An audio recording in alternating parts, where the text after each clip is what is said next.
Hello, I'm Xiaoling and this is Trackmania Turbo, the next iteration in the Trackmania series developed by Nadeo and published by Ubisoft. For those of you who are unfamiliar with the Trackmania series, it's basically a time-based arcade racing game. Now, I'm going to start off by saying this: if you're looking for a driving simulation, you're going to have to look somewhere else. This game is a pure over-the-top arcade racer, so if you do want a realistic driving simulation, yeah, you're not going to find it here. However, if you do enjoy racing against the clock, trying to beat the built-in game times, or beat your friends' times, or beat the times of other players online, and you enjoy being quite competitive and getting the best scores, then this may very well be the game for you. So graphically the game looks pretty good. It's not the best looking driving game I've ever seen, but it does a competent job. It takes place in 4 different environments, so you've got canyons and valleys and cities and that kind of thing. And the different tracks take place at different times of the day as well. So that does add to the environment and also prevents the game from feeling too samey.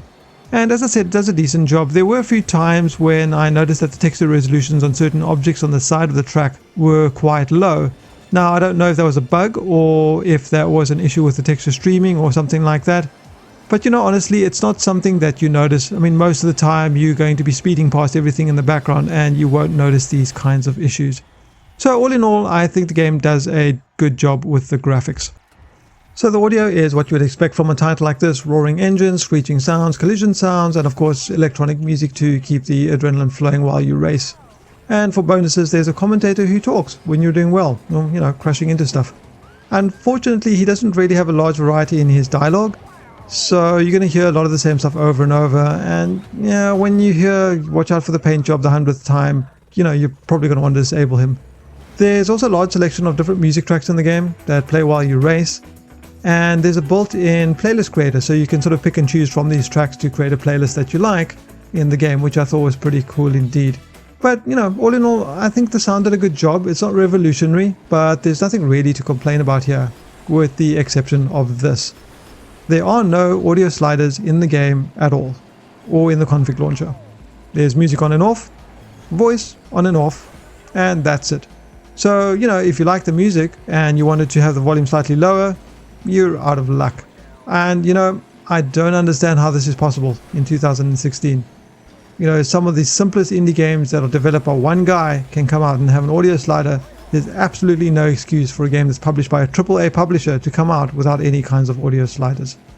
So gameplay wise, there's not really a whole lot to say. It's an arcade racing game where you race against the clock. The tracks are quite varied. There are ramps and boosting sections and magnetized track that take you upside down like a roller coaster in loops. And these different variations keep everything interesting, and the game is incredibly fast paced, and even the slightest mistake will cause you to have to restart your run when trying to beat your time.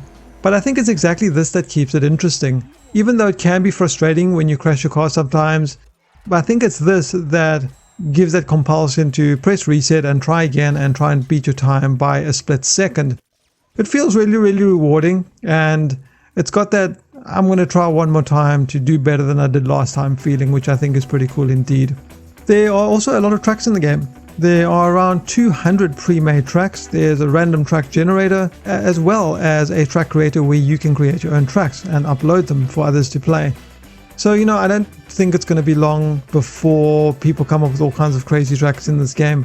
And because of the ability to create tracks, I don't think there's going to be a shortage of content in this title, especially if you enjoy this particular gameplay loop. So there are a few modes in the game. You can play single player, which is self-explanatory.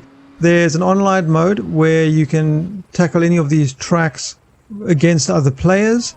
And then there's a dual driver mode, which is quite interesting. It's basically 2 people controlling one car. And with my experience with it so far, it seems that each player only has a certain effectiveness when inputting certain directions. So in order to turn fully to the left, both players have to push to the left and that kind of thing. If you try by yourself, it feels like you're in molasses and your car is going to turn really slowly. I'm not entirely sure if that is the case, but that's what it felt like.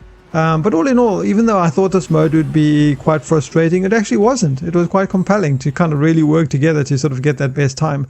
And with all of these modes, you're going to be competing against times, whether it's other people's times or the preset times that have been put in there by the game developers. So there's always this sort of carrot to try and get the best time for any given track. And I think that's going to keep the game quite interesting as well. So in my time that I've spent with the game so far, I've been playing exclusively with a controller. The controls are very twitchy, and I don't think that using a keyboard is going to be a very good experience, to be entirely honest. There are certain corners where having that sort of analog control when steering your car around long bends or sliding your car around bends is just much easier with an analog control. I'm not going to say it's impossible with a keyboard, but I think that extra fine-tuning you're going to have with an analog gamepad is probably a better idea.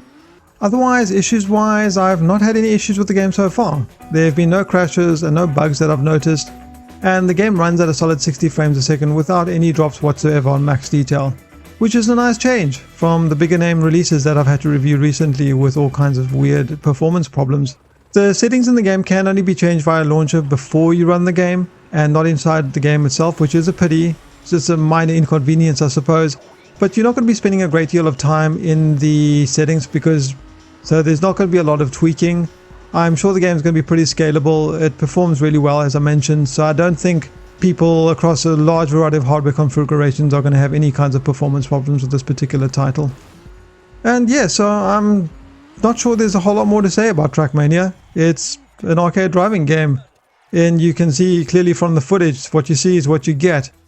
So for those of you who are fans of the Trackmania series, you'll know exactly what you're getting. This is another Trackmania, there are no surprises here. For everybody else, well, you're going to need to ask yourself how much you enjoy this kind of fast-paced arcade racer, where you'll be racing against the clock. Otherwise, that wraps up this video. If you guys enjoyed the content, please don't forget to share this with your friends and like the video and subscribe. It really does help me out a lot. If you didn't like the video, there is a dislike button as well. I've been Shelding, and I'll see you guys next time. In today's episode, we'll be taking a look at The Division for PC. So you might be asking, what is The Division? Well, The Division is a third-person cover-based looter shooter with some RPG mechanics. Hello, I'm Shelding, and in this episode of What's in the Box, we'll be taking a look at the PC version of Far Cry Primal. For those of you who are wanting to see the options and performance in the game, you can check out the other video that I made on the channel for more details.